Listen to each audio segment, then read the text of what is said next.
అందరికీ తెలిసింది. అంటే నరసింహ జయంతి. అంటే నరసింహ జయంతి అంటే ఏంటి? నరసింహస్వామి వారి పుట్టినరోజు, బర్త్డే.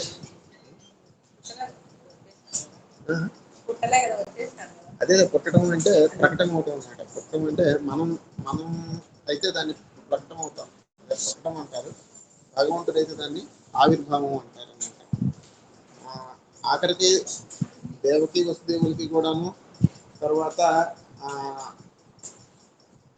కౌసల్య దశరథ మహారాజు కూడాను భగవంతుడు మనలాగా జన్మ తీసుకోలేదు.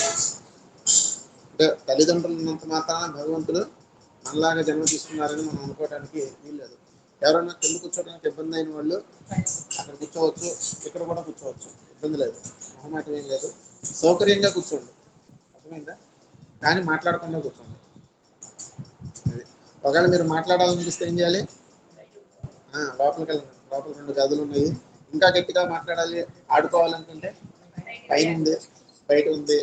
నేనేమి అన్నా ఈ మాతాజీ ఏమన్నా అనుకుంటారు కదా? ఏమనుకోరంట మాతాజీ. పైన పెద్ద గది కట్టారు ఆడుకోవటానికి, వెనక 2 గదులు కట్టారు మాతాజీ మాట్లాడుకోవటానికి. నేనేమి అన్నా అనుకోను. కానీ ఇక్కడ ఉన్నంత వరకు మాత్రం కొద్దిగా సహకరించండి. రూపగోస్వామి భక్తిలో మనం ప్రగతి సాధించడానికి 64 అంగాలు ఇచ్చారు. ఆ 64 అంగాల్లో 5 అంగాలు అనేవి చాలా ముఖ్యమైనవి అన్నమాట. ఆ 5 అంగాల్లో ఒక అంగం ఏంటి? శ్రీ విగ్రహారాధన. రోజు కూడాను మనం భగవంతుని యొక్క అర్చామూర్తిని పూజించడం అనేది మనం భక్తిలో ప్రగతి సాధించడానికి అది జరగని పని సంగతి మీకు తెలుసు. అప్పుడు ఏం చేయాలి? కారు ఉన్న వ్యక్తితో మనం స్నేహం చేయాలి. చేస్తే ఏమవుతుంది? మనకి కారు లేకపోయినా కూడా మనకి కారు ఉన్నట్టే, అర్థమైందా? నాకు 2 వీలర్ లేదు. మీరు అందరూ ఎలా వచ్చారో నాకు తెలియదు. నేను 2 వీలర్లో వచ్చాను. నాకు 2 వీలర్ ఉందా? లేదు. కానీ నేను వచ్చిన బండి 1,60,000 1,70,000 రూపాయల బండి మీద వచ్చాను. ఎలా వచ్చాను? అది పైసలు కూడా డబ్బులు లేదు. ఎలా వచ్చాను? ఆ బండి ఓనర్తో మనం ఫ్రెండ్షిప్ చేసుకుంటే వచ్చి సరిపోతుంది.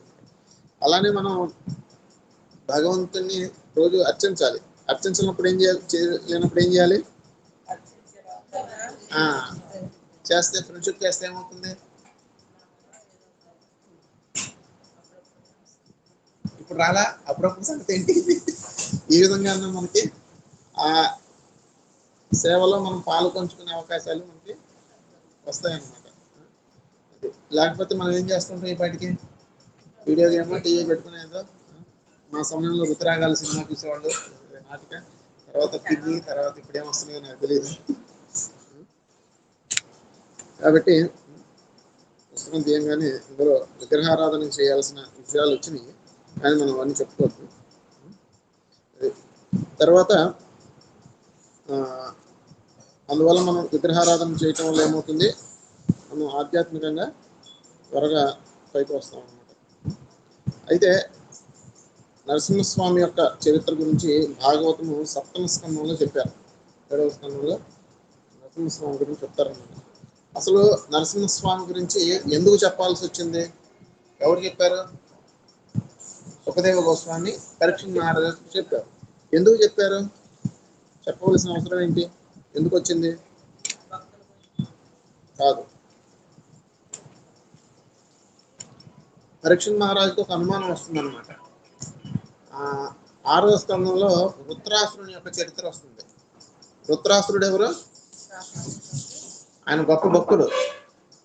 గొప్ప భక్తుడైనా కూడాను ఆయన రాక్షస జన్మ తీసుకున్నారు. తీసుకున్నందుకు గాను ఇంద్రుడు ఏం చేశారు? వేసేశారు. అర్థమైందా? అరే, వృత్రాసురుడు అంత గొప్ప భక్తుడై ఉండి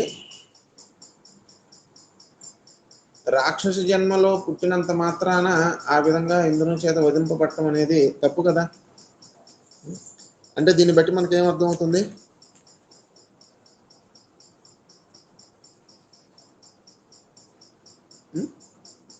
మీకేం అనుమానం రాలేదా? పరీక్షిత్ మహారాజుకి ఏం అనుమానం వచ్చిందో అడుగుదాం. పరీక్షిత్ మహారాజు పలికెను, ఓ బ్రాహ్మణోత్తమ, సర్వజీవ సుహృత్ అయినట్టి విష్ణు భగవానుడు సమదర్శి, ఎల్లరకు ప్రియమైనట్టి వాడు అయి ఉన్నాడు.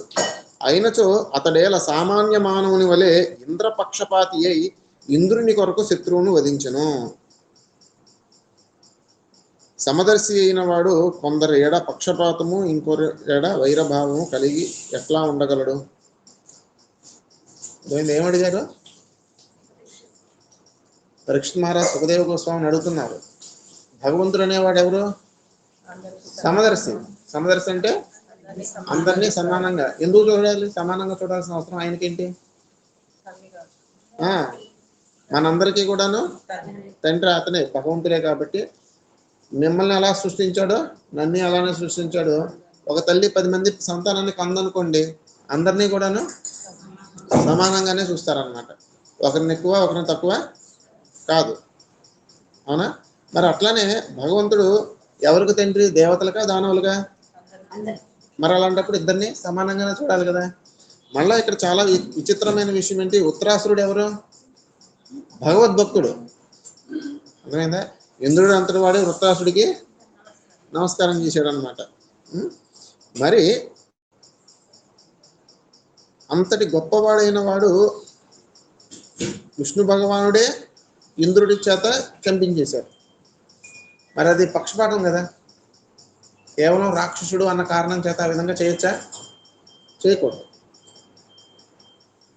తర్వాత 2వ శ్లోకం.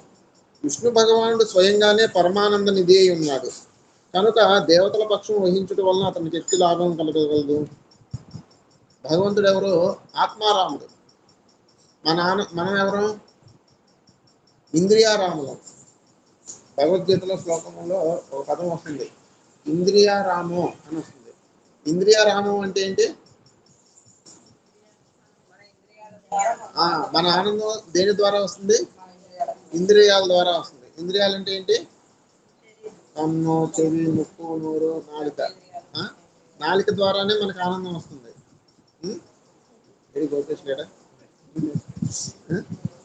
ఇంట్లో ఎన్ని పదార్థాలు పెట్టినా నాలుక ఆనందం వస్తుందా? రాదు. ఏం పెడితే వస్తుంది? బింగో ప్యాకెట్ పెడితేనే వస్తుంది. అర్థమైందా? అంటే ఆనందం దేని మీద ఆధారపడి ఉంది? నాలుక మీద అన్నమాట. అట్లనే కళ్ళు, చెవి, ముక్కు, నాలుక, చర్మం, వీటి వల్ల మాత్రమే మనకి ఆనందం అనేది వస్తుంది. మరి భగవంతుడికి దేని వల్ల ఆనందం వస్తుంది? దేని వల్ల ఆనందం రాదు. ఈ 5 వల్ల దేని వల్ల ఆనందం రాదు. ఆయన ఆత్మారాముడు. ఆయన ఆనందం ఆయన వల్లే వస్తుంది అనమాట. ఆయన ఆత్మారాముడు. మరి ఆత్మారాముడు అయినప్పుడు ఇప్పుడు చిన్నపిల్లలప్పుడు నేను చూస్తాను అనమాట. ఆ వయసులో ఉన్నప్పుడు ఆ రోజు నా ఫ్రెండ్స్ ఎవరు? నీ ఫ్రెండ్స్ పేరు చెప్పు.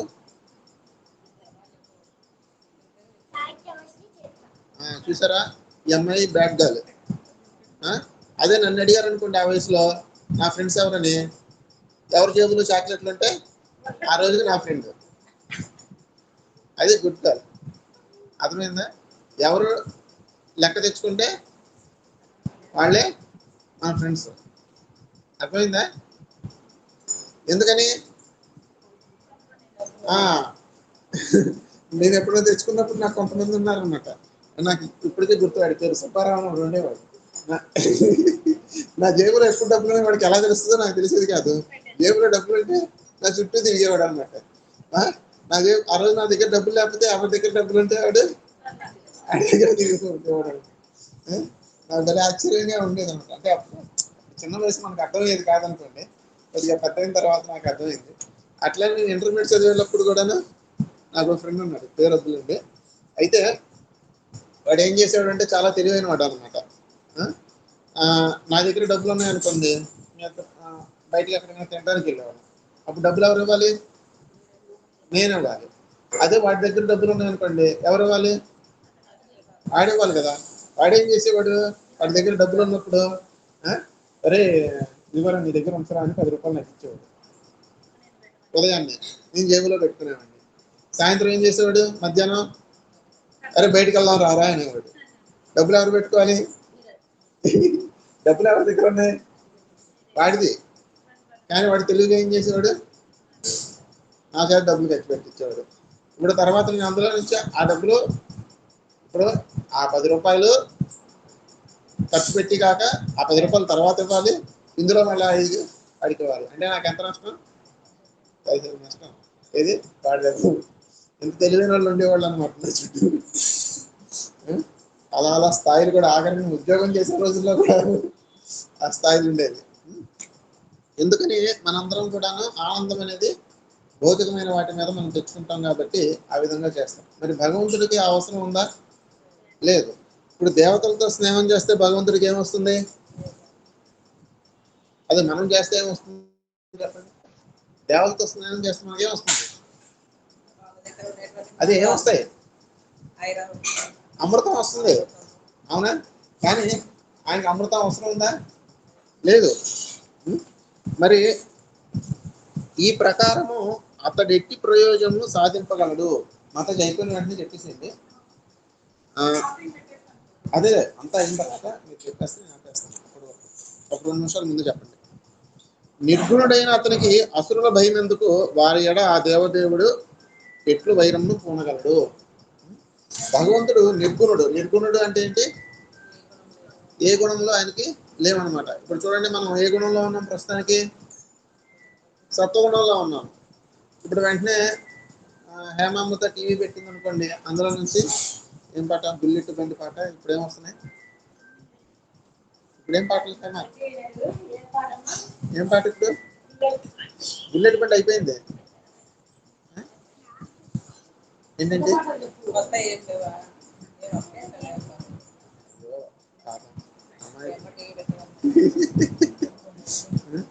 చిన్నపిల్లవేనా అసలు నువ్వు? చిన్నపిల్లవేనా?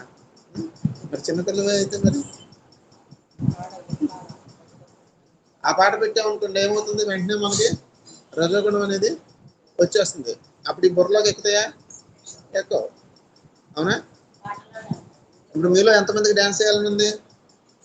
ఎవరికి ఉండదు. కానీ వెంటనే ఇప్పుడు ఒక డీజే పెడితే వద్దన్నా కానీ అందరం ఎగిరి గంతేస్తాం. ఎందుకని? రజోగుణ ప్రభావం అనమాట. అర్థమైందండి? అలాగే భగవంతుడికి ఏ గుణం ఉంటుంది? సత్వగుణం ఉంటుందా, రజోగుణం ఉంటుందా, తమోగుణం ఉంటుందా?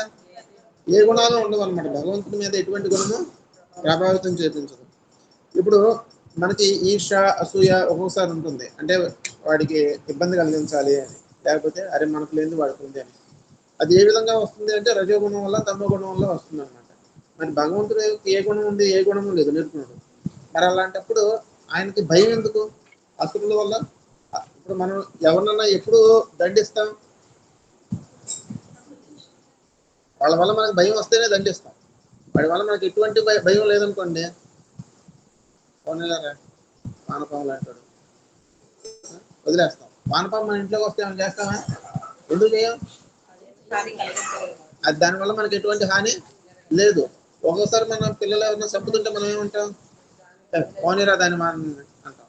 అదే మామూలుగా తాచుపాము వస్తే మనం కావాలని చంపమని చెబుతాము, చంపే వాళ్ళని కూడా పిలిపిస్తాం. ఎందుకని? మనకి హాని కాబట్టి. అలానే మరి భగవంతుడికి దానవుల వల్ల భయం ఎందుకు? దానవులు ఏమైనా చేయగలరా ఆయన్ని? ఏమీ చేయలేరు కదా. మరి ఎందుకు భయపడుతున్నాడు విష్ణు భగవానుడు? ఎందుకని? ఆ వృత్రాసురుడిని చంపాడు అన్నది ఎవరికి అర్థం కాలేదు?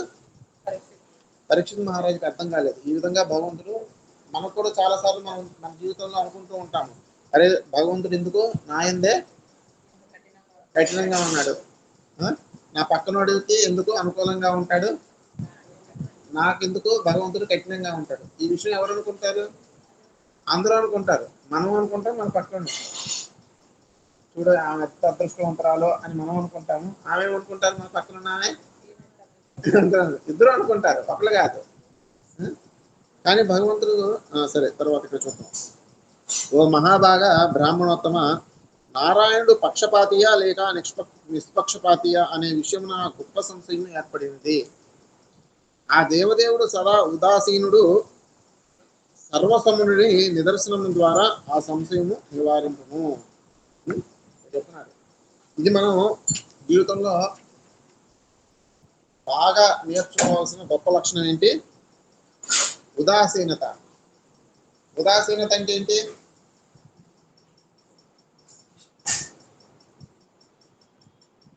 ఉదాసీనత అంటే ఏంటి? ఓర్పు పట్టి ఉండాలన్నమాట, తొందరపడకూడదు. మనం చాలాసార్లు మన జీవితంలో ఏం చేస్తూ ఉంటాము? తొందరపడుతూ ఉంటాము ఏది జరిగినా కూడాను. కానీ ఏం చేయాలి? ఉదాసీనంగా చూడాలి. పిల్లలు ఏదైనా తప్పు చేసినప్పుడు మనం ఏం చేయాలి? ఉపేక్ష వహించాలి. ఉపేక్ష లేక ఉదాసీనత. ఒకసారి, 2 సార్లు, 3 సార్లు వాళ్ళకి అవకాశం ఇవ్వాలి. కానీ మనం ఏం చేస్తాం? ఒకసారిగా అవకాశం ఇవ్వకుండా వాళ్ళని లేపేస్తాం అనమాట. దాంతో వాళ్ళకి ఒక్కొక్కసారి ఏమవుతుందంటే ఉదాసీనత వహించకపోతే ఏమవుతుంది మనకు అర్థం కాదనమాట. కొన్నిసార్లు మనం కూడా మన జీవితంలో చూస్తూ ఉండొచ్చు. మనం కొన్నిసార్లు తప్పు చేయాల్సి వస్తుంది.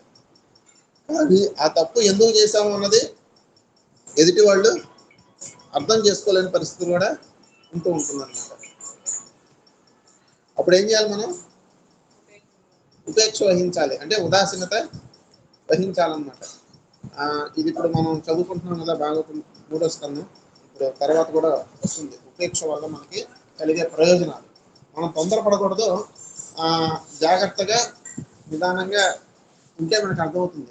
చూడండి, మన జీవితంలో ఎన్నోసార్లు మనం తప్పు అనుకుంటాము, తర్వాత అది ఒప్పు అయిపోతుంది. ఒక్కోసారి ఒప్పు అనుకుంటాం, మళ్ళీ అది తప్పు అయిపోతుంది. అందుకనే ఎవరు చెప్పారు? బద్దెన. ఎవరు బద్దెన? ఎవరు బద్దెన? ఎవరు? వినదగున ఎవరు చెప్పిన వివినంత వేగ పడక వివరింపదగు. ఎవరు చెప్పారు ఇది? సుమతి శతకం.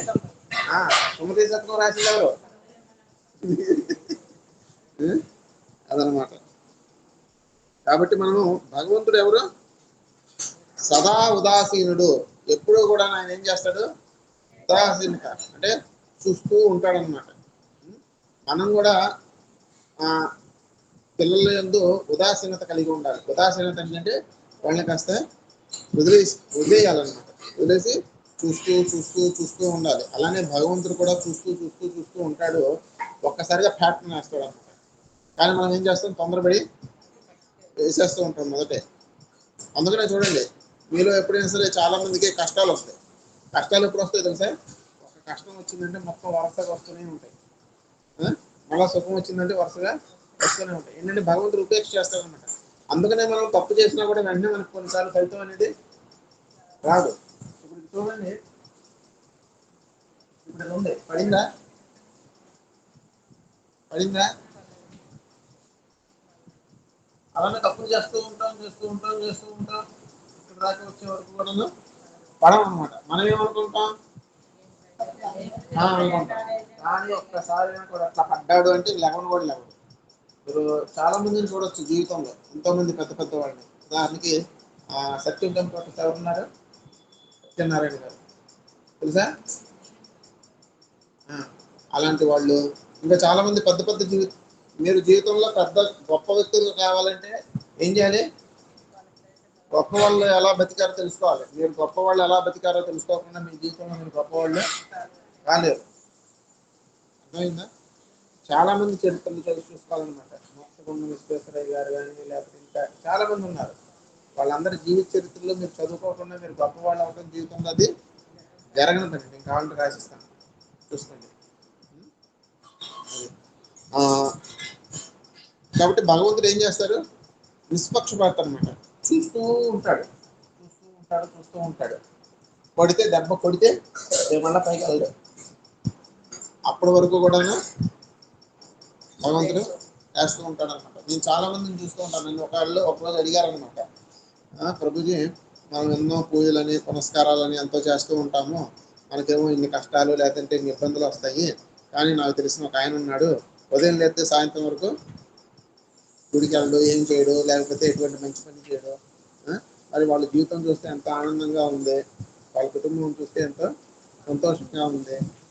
అందరినీ బాధ పెడతారు, మరి వాళ్ళు ఎందుకు సుఖంగా ఉన్నారని అడిగారు. నేను ఇదే చెప్పాను. అప్పుడే అవ్వలేదు, కొన్నాళ్ళు అని.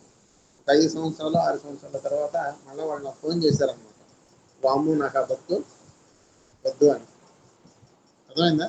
భగవంతుడు మనం ఏదైనా తప్పు చేసినా కూడా ఆయన ఏం చేస్తాడు చూడండి, సదా ఉదాసీనుడు, ఎల్లప్పుడూ ఉదాసీనుడు చేస్తూ ఉంటాడు. అలా అలా అలా అలా అలా పడితే అలా జరగదు. సర్వసముడు, సర్వసముడు అంటే ఏంటి? అందరినీ సమానంగా చూస్తారనమాట. మరి ఈ అనుమానం నాకు వచ్చింది, దీన్ని అప్పుడు చెప్తున్నారనమాట.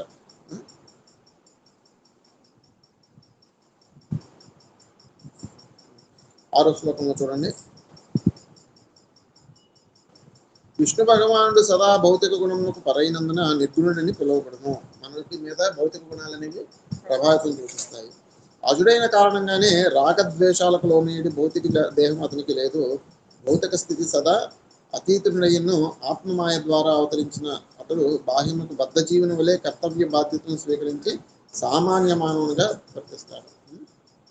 భాగవతం 1వ శ్లోకంలో వస్తుంది, కృతవానకల కర్మాని సహరామేణ కేశవ అతిమత్యాని భగవాన్ గూఢ కపట మానుష. భగవంతుడు కపట మానుషుడు. అంటే కపట మనుషుడు అంటే, కపటం అంటే ఏంటి? False, duplicate. అర్థమైందా? ఆయన భగవంతుడు ఎవరు? Duplicate man. అంటే మనిషిలా వర్తిస్తాడు కానీ ఆయన మనిషి కాదు. గూఢ కపట మానుష. తర్వాత ఇక్కడ ఏం చెప్తున్నారు? ఆయన నిర్గుణుడు, సామాన్య మానవుని వలె వర్తించినాడు. అంటే భగవంతుడు మనకి సాధారణంగా మనం చూస్తూ ఉంటాం, కొన్ని కొన్ని పనులు చేసేటప్పుడు ఆయన సామాన్య మనిషిగా వర్తిస్తూ ఉంటారు.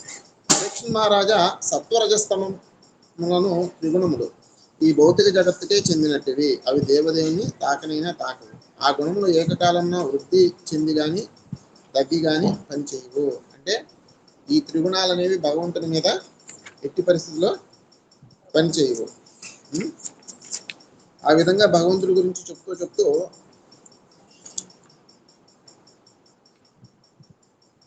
ఆయన చెప్తారు,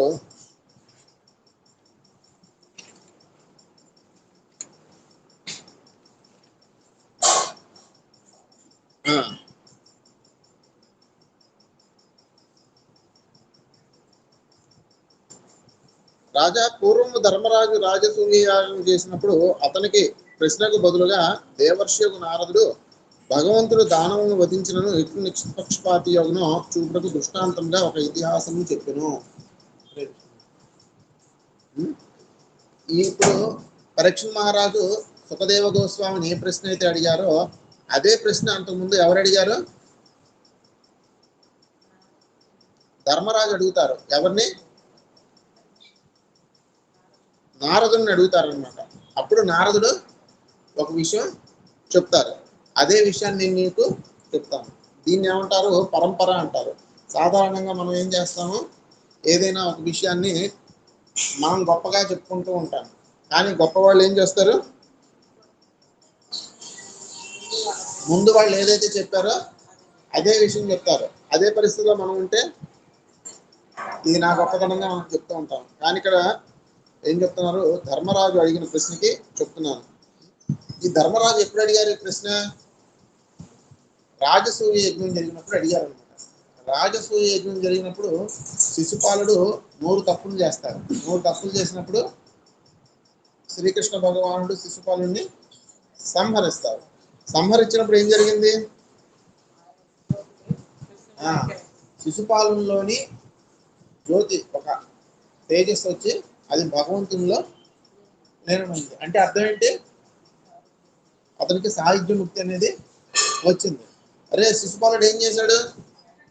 ఉదయం లేచిన దగ్గర నుండి సాయంత్రం వరకు శ్రీకృష్ణుని తిడుతూనే ఉండేవాడు. మరి అంతగా తిట్టే వ్యక్తి, అంతగా శత్రుత్వం పలికిన వ్యక్తికి భగవంతుడు ఏ విధంగా సాహిత్య ముక్తిని ఇచ్చాడు అని ఆశ్చర్యాన్ని వ్యక్తం చేశారు. అంటే భగవంతుడు దేవతల్ని కానీ దానవుల్ని కానీ సమానంగానే చూస్తారు. ఉదాహరణకి మీకు 2 పిల్లలు ఉన్నారు. 2 పిల్లలు ఉన్నప్పుడు ఇద్దరు ఒకే పరీక్ష రాశారు. ఒకరు తప్పారు, ఒకరు ఉత్తీర్ణత సాధించారు. మీకు 2 పిల్లలు అంటే ప్రేమే. పాస్ అయిన వ్యక్తిని ఏం చేస్తారు? ముద్దు పెట్టుకుంటారు, లేకపోతే ఏదన్నా కొని పెడతారు. దానికి కారణం ఏంటి? ప్రేమ. మరి రెండో వ్యక్తిని దండిస్తారు. కారణం ఏంటి? ద్వేషం. కాదా? ప్రేమే కదా. అవునా? మీరు మీ పిల్లవాడిని దండించినా, కొట్టినా, తిట్టినా, లేకపోతే మెచ్చుకున్నా, ఏం చేసినా కానీ ఏ కారణంతో చేస్తారు? ప్రేమతోనే చేస్తారు అన్నమాట. అట్లానే భగవంతుడు ఏ పని చేసినా కూడాను అది ఎవరికి మేలు? ఏ విధంగా అయితే తల్లిదండ్రులు పిల్లలకి దండించినా కానీ, వాళ్ళకి పెట్టినా, కొట్టినా, ఏం చేసినా అది ఎవరికి మేలు? పిల్లలకే మేలు. అదేవిధంగా భగవంతుడు మనల్ని శిక్షించినా కానీ, లేకపోతే రక్షించినా కానీ, ఏం చేసినా అది ఎవరికి మేలు కోసం చేస్తారు? మనకి మేలైతేనే భగవంతుడు ఏదైనా చేస్తారు. మనకి మేలు కానిది భగవంతుడు ఎప్పుడు చేయరు. మరి అప్పుడప్పుడు అనుకోవచ్చు, మరి మనం కొన్ని చేస్తూ ఉంటాము, అవి మనకి చెడు జరుగుతూ ఉంటాయి కదా. అవి భగవంతుడు చేసేవి కాదనమాట. అవి మనం బలవంతంగా లాక్కుంటాం. చూడండి, కొన్నిసార్లు పిల్లలు నేను చూస్తూ ఉంటాను అనమాట. అమ్మ దగ్గరికి వెళ్ళి ఏం చెప్తారు? అమ్మ నాన్న సినిమాకి వెళ్ళమన్నాడు అని చెప్తారు. నాన్న దగ్గరికి వెళ్ళి ఏం చెప్తారు? అమ్మ సినిమాకి వెళ్ళమంది అని చెప్తారు. అవునా? సరేలే అని మనం ఒప్పేసుకుంటాం. అవునా? ఇప్పుడు ఇందులో తప్పు ఎవరిది? పిల్లవాడిదే తప్పు. అర్థమైందా? అలానే భగవంతుడు కూడాను కొన్నిసార్లు వరాలు ఇవ్వకపోతే మనం ఏం చేస్తాము? నువ్వు ఇస్తావా సస్తా అని కేక పెట్టుకుంటాం అనమాట. ఆ విధంగా భావవంతంగా వరాలు తీసుకునే వాళ్ళు చాలా మంది ఉన్నారు. దానివల్ల ఎవరికి నష్టం? మనకే నష్టం. ఆ విధంగా మనం భగవంతుని ఒత్తిడి చేయకూడదు అనమాట. నేను చాలా మందిని చూస్తూ ఉంటాను. వాళ్ళ కోరికలు నెరవేర్చుకోవడానికి వాళ్ళు తీవ్రమైన ఒత్తిడి తీసుకొస్తారు భగవంతుడి మీద. ఉదాహరణకి ఎవరైనా భస్మాసురుడు, తర్వాత రావణాసురుడు, వీళ్ళందరికీ కూడా ముందుగానే చెప్తారనమాట. ఆఖరికి హిరణ్యకశిపుడికి కూడాను బ్రహ్మదేవుడు చెప్తాడు. హిరణ్యకశిప, నువ్వు ఏదైతే వరం అడుగుతున్నావో ఆ వరం నీకు చాలా ప్రమాదకరమైంది, అది మంచిది కాదు, నీకు ఉపయోగకరం కాదు అని. కానీ హిరణ్యకశిపుడు వింటాడా? ఏం చేస్తాడు? నువ్వు ఇస్తావా సస్తావా, ఇవ్వకపోతే పో అంటాడు. సరే, ఇప్పుడు ఒక్కొక్కసారి పిల్లలకి మనం ఇవ్వటం ఇష్టం ఉండదు, కానీ వాళ్ళు ఏం చేస్తారు? గుండిగా పేసి పెడతారు. అప్పుడు మనం ఏం చేస్తాం? అది మనం ఇచ్చినట్లా కాదు, వాళ్ళు లాక్కున్నట్టు. కానీ మనం ఏమనుకుంటాము? అరే అమ్మ ఇచ్చింది, నాన్న ఇచ్చారనుకుంటాం. అది కాదు. అట్లనే చాలా మంది కూడాను మన రాతలో లేనివి కూడాను కృత్రిమంగా తెచ్చుకోవడానికి ప్రయత్నం చేస్తూ ఉంటారన్నమాట.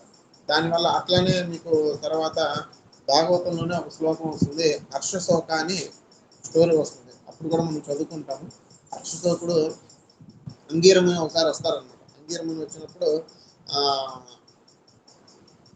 ఆయన అడుగుతారు, ఆ రాజు పేరు అడిగినప్పుడు నాకు కొడుకు కావాలి అని చెప్తారు. కొడుకు వల్ల నీకు దుఃఖమే కానీ సుఖం రాదురా బాబు అని చెప్తారనమాట. లేదు నాకు కావాలని, కొడుకు కావాలి అంటాము, తర్వాత కొడుకు పుట్టడము, తర్వాత స్టోరీ అనేది జరుగుతుంది. అంటే ఇక్కడ మనం తెలుసుకోవాల్సింది ఏంటి? మన యొక్క కోరికలు మనం బలవంతంగా తీర్చుకోకూడదు. భగవంతుని యొక్క అనుగ్రహంతో మాత్రమే మనం తీర్చుకోవాలన్నమాట. ధర్మరాజు అడిగింది, శిశుపాలుడు పరమద్వేషి అయినను దేవదేవుని యందు సాహిత్యముక్తిని దొరుకుట పరమ ఆశ్చర్యకరం. ముక్తి గొప్ప ఆధ్యాత్మిక వాదులకైనను దుర్లభమైనప్పుడు దేవవేరి దానిని ఎట్లు పడగలను. ఈ సాహిత్యముక్తి ఏదైతే ఉందో అది గొప్ప ఆధ్యాత్మిక వాదులు అంటే గొప్ప భక్తులకు కూడా కష్టము భగవంతునిగా ఐక్యం అవటం. అలాంటిది శత్రువు ఏ విధంగా పుట్టాడు అని చెప్తున్నారు. మునివర్య, భగవంతుడు ఈ కరుణకు కారణం ఏమిటో మేము తెలుసుకోకపోతాము. పూర్వము నేను అడిగేది రాజు భగవాను నిందించిన బ్రాహ్మణ శాపం వలన నరకముకు పడవలని వింటిని. ఆ ప్రకారం శిశుపాలుడు కూడా నరకముకు పడవలసిన వాడే అయినను అతడేలా సాహిత్యముక్తి వచ్చింది. అంతకుముందు నేను విన్నాను, ఏమన్నాను, ఒక బ్రాహ్మణుడు భగవంతుడిని శపించారనమాట, అంటే నిందించారు. నిందించి అతనికి ఏం జరిగింది? నరకం వచ్చింది. మరి శిశుపాలుడు ఏం చేశాడు? తిట్టాడు. మరి అతను కూడా నరకం వెళ్ళాలి కదా, మరి అతను స్వర్గం కూడా కాకుండా ఏకంగా సాధ్యముక్తిని ఎందుకు పొందాడు? ఇది చెప్తున్నారు అనమాట. అయితే చూడండి, స్పష్టముగా మాట్లాడలేని చిన్నప్పటి నుండియే ధమఘోషుడని పాపియగు పుత్రుడైన శిశుపాలుడు శ్రీకృష్ణుని నిందించుట మొదలెడి మరణ పర్యంతము ఆ ద్వేషము కొనసాగుతుంది. ఎప్పటి నుండి తిట్టేవాడు శిశుపాలుడు కృష్ణుని? సరిగ్గా మాటలు కూడా ఏ కిత్నా కిత్నా కృష్ణ అనే పదం సరిగ్గా రాకుండా, అంటే ఎంత వయసు అర్థం చేసుకోండి. మాటలు కూడా స్పష్టంగా మాట్లాడటం రావు, అంటే కొద్దిగా మాటలు వచ్చి రాకముందే మొదలు పెట్టాడనమాట. చూడండి, శిశుపాల దంతరక్తులు మాటి మాటికి పరబ్రహ్మముకు శ్రీకృష్ణుని నిందించినప్పటికీ పూర్తి స్వస్థతతోనే ఉండేది. మామూలుగా భగవంతుని నిందించిన వాడికి ఏమవుతుంది?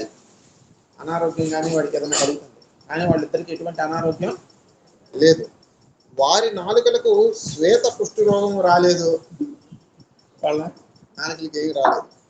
వారికి నరకవాసం కూడా కలగలేదు. ఇది నిక్కముగా మాకు అత్యంత ఆశ్చర్యకరంగా ఉన్నది.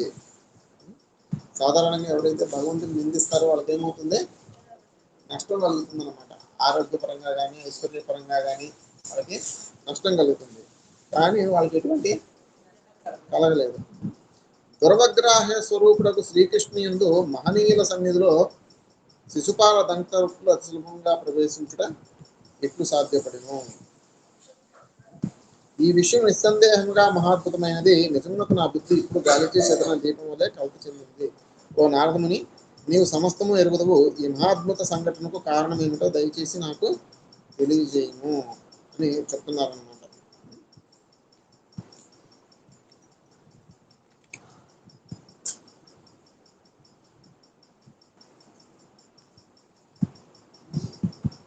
ఎందుకు చెప్తున్నారు ఇవి? భగవంతుడు ఎవరి పక్షపాతి కాదు, ఆయన దేవతల పక్షపాతి కాదు, దానవుల పక్షపాతి కాదనమాట. ఇక్కడ నారదుడు చెప్తున్నారు, శ్రీ నారదముని పలికిన రాజా, నిందాస్థుతులు సత్కార తిరస్కారములు అజ్ఞానము వలనే అనుభూతమును. మనం బాహ్యశక్తి ద్వారా ఈ భౌతిక జగత్తులో దుఃఖమును అనుభవించడానికి బద్ధ జీవునికి దేహము భగవంతునిచే రచింపబడింది. ఈ నిందాస్థుతులు అనేవి దేని వల్ల వస్తాయి? అజ్ఞానం వల్ల వస్తాయి. ఏ విధంగా అజ్ఞానం వల్ల వస్తాయని చెప్తాను. మనము ఎవరిని తిడతాము? ఎందుకు తిడతాము? ఎప్పుడు తిడతాము? ఒక వ్యక్తిని. సరే, నేను మీకు బాగా అర్థమయ్యేట్టుగా చెప్తాను. ఒక 2 నిమిషాలు మీరు కళ్ళు మూసుకొని కళ్ళు తెరుచుకొని ఆలోచించుకోండి. ఇప్పుడు మీ స్నేహితులు ఎవరు? ఒక 4 స్నేహితులు, ఒక 4 శత్రువులు.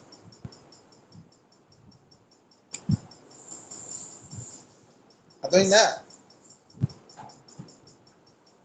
అయిపోయిందా?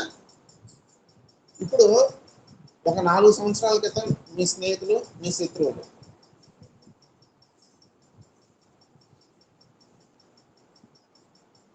అయిపోయిందా?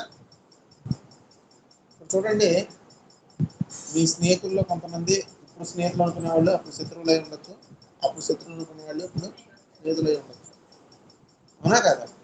అంటే మనకి స్నేహితుడు అనేవాడు శాశ్వతంగా ఉంటారు, మన మిత్రులు కూడా శాశ్వతంగా ఉంటారు.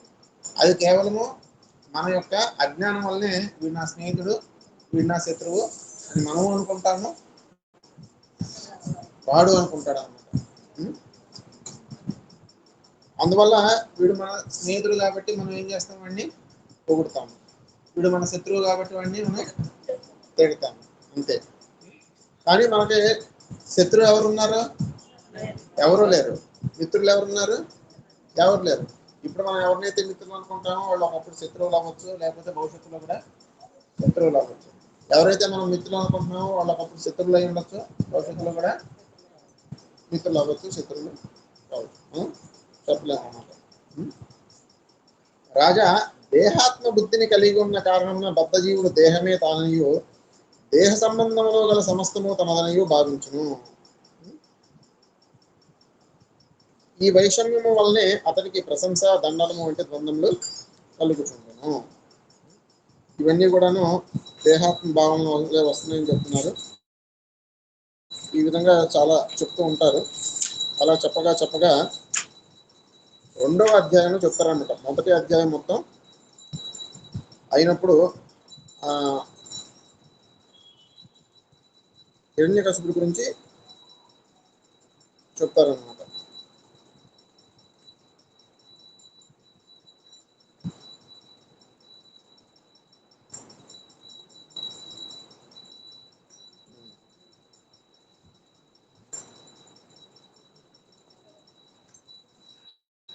మనం కాస్త హిరణ్యకశిపుని ఎంత గొప్పవాడో చూడండి. ఇక్కడ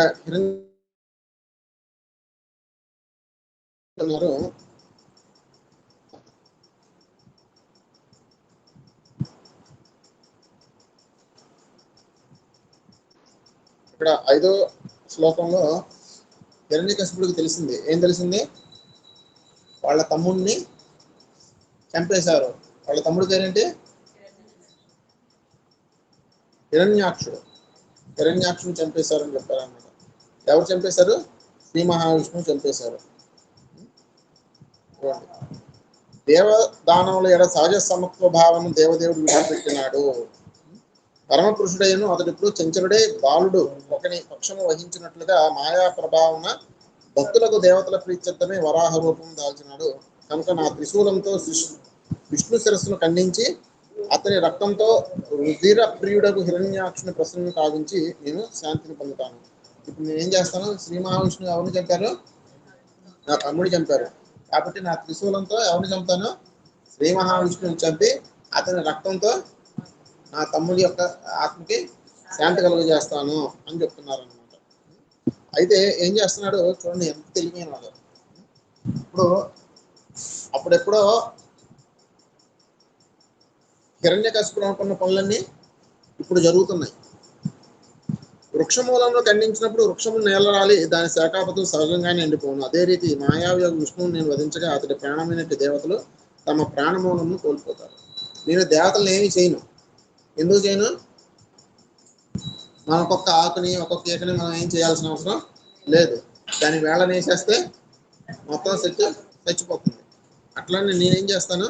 శ్రీ మహావిష్ణువుని నాశనం చేస్తాను. శ్రీ మహావిష్ణువు నాశనం అయితే ఏమవుతుంది? అప్రయత్నంగా దేవతలు శక్తిహీనులైపోతారు, పడిపోతారు. చూడండి మరి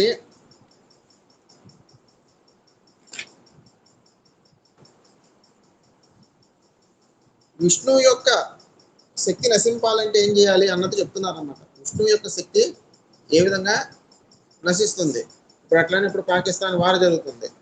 శత్రువు యొక్క మూలాలు దెబ్బతీయాలి. నరేంద్ర మోడీ గారు ఏం చెప్పారు? వారి యొక్క మూలాలు దెబ్బతీస్తానన్నారు. అందుకని ఏం చేశారు? వాళ్ళ స్థావరాలు ఎక్కడెక్కడైతే ఉన్నాయో అక్కడక్కడ కొట్టేశారు. తర్వాత అక్కడ కరాచీలో ఫోర్ట్ కొట్టేశారు. కాకపోతే వాళ్ళకి డబ్బులు అనేవి రావు. డబ్బులు రాకపోతే ఏం చేస్తారు? ఏం చేయరు. మరి అట్లానే మరి శ్రీ మహావిష్ణువుకి బలం ఎక్కడి నుంచి వస్తుంది? దేవతలకు బలం ఎక్కడి నుంచి వస్తుంది చెప్తున్నారు అనమాట. నేను విష్ణు సంహార కాలం నెలకొన్నప్పుడు మీరు ధరత్రికి వెళ్ళదు. నేను విష్ణువుని చంపడానికి వెళతాను. మీరేం చేయాలి? భూమి మీదకి వెళ్ళాలి. భూమి మీద వెళ్ళి ఏం చేయాలి? బ్రాహ్మణత్వం వలన క్షత్రియ పాలన వలన అది మిగుల సమృద్ధమై అలరారుచున్నది. భూమి ఏం చేస్తుంది? భూమి ఎలా ఉంది? భూమి ఎప్పుడు సురక్షితంగా ఉంటుంది అంటే బ్రాహ్మణుని యొక్క సలహాలతోనూ క్షత్రియుల యొక్క పరిపాలనలో ఎప్పుడైతే ఉంటుందో అప్పుడే భూమి సుభిక్షంగా ఉంటుంది. మీరు చూడొచ్చు, చంద్రగుప్తుని యొక్క రాజ్యము ఏ విధంగా, చంద్రగుప్తుని యొక్క రాజ్యం సుభిక్షంగా ఉండడానికి కారణం ఎవరు? కౌటిల్యుడు. చాణక్యుడు, అదే అతని పేరే కౌటిల్యుడు. కౌటిల్యుడి నుండి ఆయన సలహాలను తీసుకొని ఆయన పాటించేవారు అనమాట. అట్లనే పూర్వకాలం మనం చూస్తే రాజు పరిపాలించేవారు కాదు. ఎవరు పరిపాలించేవారు? మంత్రులే పరిపాలించేవారు. ఇప్పుడు కూడాను మీరు చూస్తే మనం అనుకుంటున్నాము మనల్ని ఎవరు పరిపాలిస్తున్నారు అనుకుంటాము? ప్రధానమంత్రి నరేంద్ర మోడీ గారు, ముఖ్యమంత్రి నారా చంద్రబాబు నాయుడు గారు పరిపాలిస్తున్నాం అనుకుంటున్నాం. కానీ అది కాదు. మీరు ఆ వ్యవస్థలోకి వెళ్తే ఎవరు పరిపాలించేది? కలెక్టర్లు ఉంటారు. ఎవరైతే కలెక్టర్లు లేకపోతే ఉంటారు, ఇంకా ఆ వ్యవస్థ ఉంటుందన్నమాట. వాళ్ళే పరిపాలిస్తారు. కానీ వీళ్ళకి నిర్ణయాలు కూడా వాళ్ళే ఇస్తారు. ఒక కార్యనిర్వహణకు వర్గం ఉంటుంది. వాళ్ళు చెప్తారు. వాళ్ళు చేసేది ఏమి ఉండదు. చూడండి, అన్ని వాళ్ళే చేసేటట్టయితే నిన్న మొన్న అలా అలా తిరుగుతూ ఉండేవాడు ఒక్కసారిగా ముఖ్యమంత్రి అయితే వాడికి ఏం తెలుస్తుంది? కేవలం ముఖ్యమంత్రి అనేవాడు నిర్ణయాలు తీసుకుంటాడు అంతే. అంటే చెయ్యండి, చెయ్యొద్దు, ఏది చేస్తే బాగుంటుంది వాళ్ళ ఇష్టాపూర్వకంగా. ఇప్పుడు నరేంద్ర మోడీ గారు యుద్ధం చేయాలని ఆయన ఏమి ఉండదు పెత్తనం. మొత్తం అంతా కూడాను అజిత్ దోవలు, తర్వాత ఎవరు, జయశంకర్, వాళ్ళు చెప్పిందే నరేంద్ర మోడీ గారు వింటారు. నరేంద్ర మోడీ గారితో అక్కడ ఏమి ఉండదు. మనం ఏమనుకుంటాం? మోడీ చేస్తున్నాను అనుకుంటే మోడీ చేసేది ఏమి ఉండదు. కానీ ఏం చేయాలి, ఎలా చేయాలి అన్న ప్లానింగ్ వ్యవస్థ అంతా ఎవరిస్తారు? మంత్రులు వాళ్ళే ఇస్తారు. కేవలం ఆయన చేసేది ఏమీ ఉండదు. అర్థమైందా? అట్లానే బ్రాహ్మణుడు అనేవాడు సలహా ఇవ్వాలి, క్షత్రియుడు అనేవాడు పాలన చేయాలి. అప్పుడు భూమి సుభిక్షంగా ఉంటుంది. అర్థమైందండి? తపస్సు, యజ్ఞము, వేదాధ్యాయము, వ్రతపాలనము, దానము వంటి కార్యంలో నెలకొనిన జనులందరినీ నశింపజేయడు. ఎవరిని చంపాలంటున్నారు? తపస్సు చేసేవాళ్ళని, యజ్ఞం చేసేవాళ్ళని, వేదాలు చదివేవాడిని, వ్రతపాలనాలు చేసేవాడిని, అంటే వ్రతాలు చేసేవాళ్ళని, దానం చేసేవాడిని, వాళ్ళందరినీ కూడా నాశనం చేయండి. ఇప్పుడు అదే కదా జరుగుతుంది.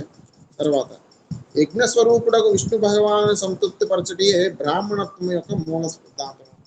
చూడండి, ఇప్పుడు అది లేదు. బ్రాహ్మణత్వం యొక్క ముఖ్య సిద్ధాంతం ఏంటి?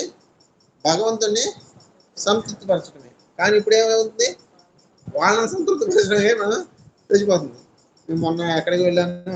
బృందావనం వెళ్ళాను. బృందావనం వెళ్ళినప్పుడు గుర్తుందా? మనం పడవెక్కే ముందు శుక్రాచార్యుడివి అని చెప్పాడు. అక్కడ ఆయనకి నేను బ్రాహ్మణుని, నువ్వు నాకు దక్షిణ ఇవ్వు అంటాడు. అయ్యా మేము బ్రాహ్మణమే అది ఇట్లా చూపించారనమాట. అక్కడికి మా వెంట పడద్దునైనా మా పని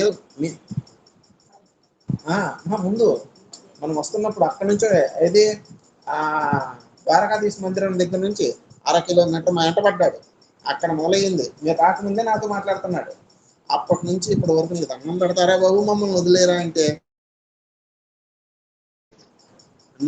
నాకు నువ్వు దానం చెయ్యి, నాకు గోదానం చెయ్యి, వేలు కావాలి, కనీసం 5,000 10,000 ఇవ్వాలంటారు. మీరు గమనించారు లేదా? రాధాకుండా వెళ్ళినప్పుడు ఒక 20 రూపాయలు ఇస్తే చూసి మొహాన్ని కొట్టాడు. 20 రూపాయలు ఇస్తే అదే ఇచ్చింది ఎవరు? చాలా ముసలామె. మీరు గమనించారో లేదో?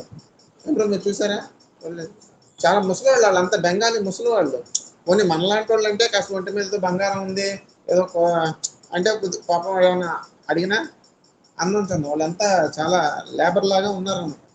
ఆమె ఎక్కడి నుంచో ముడుచుకున్న దానిలో నుంచి తీసి 20 ఇస్తే తీసి మొహం కొట్టాడు అన్నమాట. 50కి 100కి తక్కువ తీసుకోవట్లేదు. అది పోనీ ఆయన ఏం చేశాడు? పోనీ ఏమన్నా ఇప్పుడు ఏదైనా వ్రతం చేయించో లేకపోతే ఏదైనా పూజ చేయించో చేయిస్తే ఇక్కడ ఏం లేదు, నేను బ్రాహ్మణుని, నీకు మంచి జరుగుతుంది, దానం నీకేం వచ్చురా అంటే ఆడికేం రాదు. సంకల్పం చెప్పంటే చెప్పలేడు, ఏమి తెలియదు. కేవలం పంచి కట్టుకుంటాడు, ఒక పిల్లలు పెట్టుకుంటాడు, నాకు దానం చేయమని ఎంట పెట్టాడు అనమాట. ఇది మరి వాళ్ళంతా ఎవరి కోసం, ఎవరి ప్రీత్యర్థం వాళ్ళు చేస్తున్నారు? వాళ్ళ ప్రీత్యర్థమే. కానీ నిజంగా బ్రాహ్మణుడు అనేవాడి యొక్క లక్షణం ఏంటి? విష్ణు భగవానుడు ధర్మమయుడు, దేవతలకు, పితృదేవతలకు, సకజీవులకు ఆశ్రయుడు. బ్రాహ్మణులను వధించినచో క్షత్రియులచే యజ్ఞంలో నిర్వహింపజేయకుండా ఎవరు ఉండరు. యజ్ఞాలు ఎవరు చేయాలి? క్షత్రియులు చేయాలి. బ్రాహ్మణులు చేయించాలి, క్షత్రియులు యజ్ఞాలు చేయాలి. కాబట్టి అటువంటి బ్రాహ్మణులు చంపేస్తే ఏమవుతుంది? అంతటా యజ్ఞం లేని కారణంగా దేవతలు అప్రయత్నంగా మరణించగలరు. ఇప్పుడు చూడండి, నిజంగా బ్రాహ్మణులు మనం చంపేశాం. ఎందుకు, ఏ విధంగా చంపేశాం? ఒకప్పుడు బ్రాహ్మణులకి సెక్యూరిటీ ఉండేది. ఏంటి సెక్యూరిటీ? గుడి అని, గుడి మాన్యం అని ఉండేది. తర్వాత వాళ్ళకి అగ్రహారాలు ఉండేవి. వాళ్ళ బతుకులు ఏడ్చడానికి ఉండేది. వాళ్ళకి వాళ్ళు ఏం చేయక్కర్లేదు. వాళ్ళ పనులు వాళ్ళు చేసుకుంటూ వెళ్ళిపోతే వెనక ఏదైనా ఇబ్బందులు వచ్చినప్పుడు గుడి మాన్యం ఉంటుంది, లేకపోతే ఆ పరంపర ఉంటుంది. వాళ్ళకి సేఫ్ అండ్ సెక్యూరిటీ ఉండేదన్నమాట. ఇప్పుడు ఏముంది, దేవాలయాలు అన్నీ కూడాను ఎండోమెంట్కి వెళ్ళిపోయింది. అందరూ కూడాను వాడెవడో ఉద్యోగస్తుడు వస్తాడు, వాడికి చెప్పిందే వీడి వినాలి, వీడికి ఏమి ఉండదు అనమాట. మరి వీడికి సెక్యూరిటీ ఎక్కడి నుంచి వస్తుంది? లేదు. అర్థమైందా? మనం డబ్బులన్నీ ఎక్కడ వేస్తాం? హుండీలో వేస్తాం. హుండీలో వేసి 30% గవర్నమెంట్కి వెళ్తుంది, అంటే 70 పైసలు. ఆ 70 కూడా ఎవరు వాడతారు? గవర్నమెంట్ వాడుతుంది. అర్థమైందా? ఇప్పుడు గుడిలో భగవంతుడికి ఏ విధంగా పూజాధికాలు చేయాలి, లేకపోతే ఏ విధంగా అర్చనలు చేయాలి, ఏ విధంగా నియమాలు అనేవి ఎవరికి తెలుస్తాయి? పూజారే తెలుస్తాయి. కానీ ఎవరు చేస్తున్నారు నియమాలు? అధికారులు చేస్తున్నారు. వాడికి ఏం తెలుస్తుంది? వాడికి ఏమి తా అంటే తూ తెలియదు. వాడొచ్చి వీళ్ళ మీద పెత్తనం చేస్తారు. అప్పుడు ఏమవుతుంది? వాళ్ళు డబ్బులు ఆదాయం లేదు. అంటే బ్రాహ్మణ వ్యవస్థ అనేది మనమే చంపేశాం. ఇప్పుడు చూడండి, ఒక చర్చి మసీదు ఎవరి ఆధీనంలో ఉంటాయి? పాస్టర్ ఆధీనము, ముళ్ళ ఆధీనంలోనే ఉంటుంది. కాబట్టి వాడేం సంపాదించుకోక్కర్లేదు. వాడికేమీ కొరత ఉండదు అనమాట. అంటే వాళ్ళు చక్కగా వాళ్ళ పనులు వాళ్ళు చేసుకుంటూ, వాళ్ళు ప్రచారం చేసుకుంటూ బతికేస్తారు. అర్థమైందండి? కానీ ఇప్పుడు మనకి బ్రాహ్మణులకు వచ్చేసరికి ఏం ఉండదు అనమాట. అర్థమైందా? అంటే వాళ్ళకి సెక్యూరిటీ లేదు. అంటే ఇప్పుడు బ్రాహ్మణ సిస్టమ్ అనేది లేదు. అందువల్ల వాళ్ళు అయిపోయిందా? సరే, ఇంకొక చూడండి. ఎచ్చటెచ్చట గోబ్రాహ్మణులకు చక్కని రక్షణను వసగుచున్నదో, వర్ణాశ్రమ ధర్మం నుంచి వేదాధ్యాయం కొనసాగుతున్నదో, ఆయా ప్రదేశములకు వేగమే వెడలి వాటిని దగ్ధము కావించుడు, జీవకారకములకు వృక్షములు నరికివేయుడు. చూడండి, చెట్లను చంపితే ఏమవుతుంది? ఈ మధ్యన మనం చూసాం, ఎక్కడ పెడితే అక్కడ చెట్లు నరికేయడం. ఇవన్నీ రాక్షస స్వభావం అన్నమాట. చెట్లను నరికేయటము, గోవులను నరికేయటము, బ్రాహ్మణులను హింస పెట్టడము. కథన ప్రియులకు అసలు అంతటా హిరణ్యకశిపుని ఆదేశములను ఆదరణతో శిరసావించి తదనుసారము సకల జీవుల విద్వేషకరమగు కర్మలలో నెలకొనిది. చూడండి, అసురులు నగరములను, గ్రామములను, వ్రజములను, గోగృహములను, ఉద్యానవనములను, సహజారణ్యములను దగ్ధము చేసిరి. సాధువుల పర్ణశాలలను, విలువైన లోహములను ఇచ్చడి గనులను, కర్షకుల గృహములను, కొండ ప్రాంతములలోని గ్రామములను, వల్ల పల్లెలను వారు భస్మీపటలము కావించిది. రాజధానులను కూడా వారు తగలబెట్టిది. ఇవన్నీ కూడాను ఎవరి? రాక్షసుల యొక్క స్వభావము. ఇంకా అలా అలా సుమారు ఒక 30 శ్లోకాలు వాళ్ళు ఏ విధమైన అకృత్యాలు చేశారు. అటువంటి క్రూర స్వభావుడు ఎవరు? హిరణ్యకశిపుడు. హిరణ్యకశిపుడు అంటే ఏదో అల్లాటప్ప స్మాల్ కాదు, ఆయన చాలా క్రూరమైన వ్యక్తి అనమాట. అలాంటి వ్యక్తిని ఎవరు ఎదుర్కొన్నారు? చిన్న ప్రహ్లాదుడు ఎదుర్కొన్నాడు అనమాట. ఎన్నో వరాలు పొందిన హిరణ్యకశిపుడు ఏ వరాలు లేని ప్రహ్లాదుని ఏం చేయలేకపోయాడు. అప్పుడు ప్రహ్లాదుని యొక్క ప్రార్థనలకు స్వయంగా భగవంతుడు వచ్చి ఏం చేశారు? హిరణ్యకశిపుని సంహరించారనమాట. అది మనము రోజు కూడాను ఈ విధంగా శాస్త్రాల్లో ఏమున్నాయి అవన్నీ తెలుసుకుంటే మన జీవితంలో మనం ఏ విధంగా ప్రవర్తించాలి, ఏ విధంగా ప్రవర్తించకూడదు, ఎలాంటి అన్న విషయాలు తెలుస్తాయి అన్నమాట. మనం శాస్త్రాలను నిర్లక్ష్యపరిస్తే మనం ఆధ్యాత్మికంగానే కాదు, భౌతికంగా కూడా మనం ప్రగతి అనేది సాధించలేము. ఇప్పుడు మనం ఎవరైతే అనుకుంటున్నారో నరేంద్ర మోడీ గారు కానీ వీళ్ళందరూ కూడాను ఈ ధర్మ గ్రంథాలు ఏవైతే ఉన్నారో వాటన్నిటిని చదివి వాటన్నిటిని అవపోసన బట్టి వాళ్ళు తీసుకునే నిర్ణయాలు చూడండి. నన్ను ఏ నిర్ణయం తీసుకున్నారు నరేంద్ర మోడీ గారు? యుద్ధాన్ని ఆపేయడానికి నిర్ణయం తీసుకున్నారు. చూడండి పెద్ద తమాషా చూడండి. ఎవరైతే నరేంద్ర మోడీ యుద్ధం చేస్తున్నాడు, ఇతడు రాక్షసుడు అది ఇది అన్నారు, వాళ్ళందరూ యుద్ధం ఆపంగానే ఏమన్నారు? భయపడ్డాడు, చవట, చేతకాని రద్దమ్మ అన్నారు. యుద్ధం చేస్తే రాక్షసుడు అది అన్నారు. యుద్ధం మానేస్తే భయపడ్డాడు. అంటే ఎలా ఉన్నారు? ఇదంతా రాక్షస స్వభావం అన్నమాట. ఎవరు రాక్షసులు, ఎవరు దానవులు, ఎవరు ఏ విధంగా ఉండాలి? అయితే నరేంద్ర మోడీ గారు ఏమన్నారు? ఆయన యుద్ధం చూడండి చాలా తెలివిగా ఇవన్నీ మనం పిల్లలకు నేర్పించాలి. ఇంట్లో మనకి ఎలాంటి సమస్యలే వస్తాయి. అలాంటి సమస్యలు వచ్చినప్పుడు మనం ఏ విధంగా నిర్ణయాలు తీసుకోవాలి, ఏ విధంగా మనం ఆ సమస్యని పరిష్కరించాలి, ఇవి తెలియాలి. ఇవి తెలియకపోతే ఏమన్నా ఉపయోగం లేదు. అర్థమవుతుందా? ఆయన ఏం చెప్పారు? మేము యుద్ధం ఆపేస్తున్నాం. ఎప్పటి వరకు? వాళ్ళు మళ్ళా దాడి చేయనంత వరకు. ఏ ఉగ్రవాదులు కానీ ఎవరైనా దాడి చేస్తే దాన్ని మేము యుద్ధంగా పరిగణించి కొనసాగిస్తాము, అప్పటి వరకు మానేస్తామని చెప్పారు. మళ్ళా వాళ్ళు వచ్చారు, వాళ్ళు వేసేసారు. అంటే చూడండి నిర్ణయం ఎలా తీసుకున్నారు. అదే కనుక మనం నిర్ణయం తీసేసుకున్నాం అనుకోండి, 2 రోజుల వరకు కాల్పులు విరమణ అని, 2 రోజుల వరకు మనం ఏం చేయడానికి వీలు లేదు. వాళ్ళు వచ్చి వేసేసేవాళ్ళు. 2 రోజులు చాలు మొత్తం నాశనం అయిపోయింది. కానీ ఎంత తెలివిగా చేశాడు చూడండి. మేమేమీ చేయము, వాళ్ళు వస్తే మాత్రం ఊరుకోము. ఇలా నిర్ణయాలు తీసుకోవాలన్నమాట. అది ఈరోజు ఎంతో పరమ పవిత్రమైన దినం. ఈరోజు నరసింహస్వామి వారు సాయంత్రం పూట ఆవిర్భవించారు. కాబట్టి సాయంత్రం వరకు ఎవరైతే ఉండగలరో వాళ్ళంతా ఉపవాసం ఉంది. వారు ఎవరైతే ఉండలేరో వారికి మాతాజీ చక్కగా ప్రసాదం ఏర్పాటు చేశారు. అందరూ భగవంతుని ఆశీస్సులు. ఇప్పుడు హారతి ఉంటుంది. హారతి తర్వాత అందరికీ హరే కృష్ణ. ఇప్పుడు అదే కథ హారతి ముందే.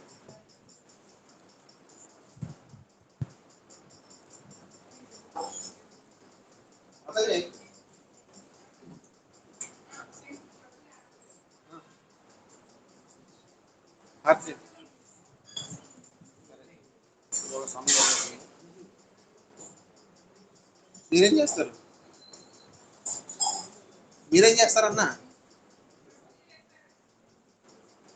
నేను చేస్తాను హారతి, మీరేం చేస్తారంటున్నాను. మీరు హారతి చేస్తే నేనేం చేస్తాను?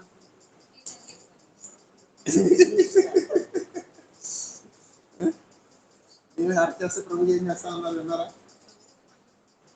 చూస్తాను.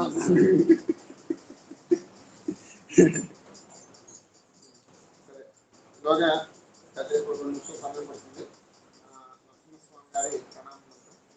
ఉగ్రం వీరం మహావిష్ణుం బలంతం సర్వతోన్ముఖం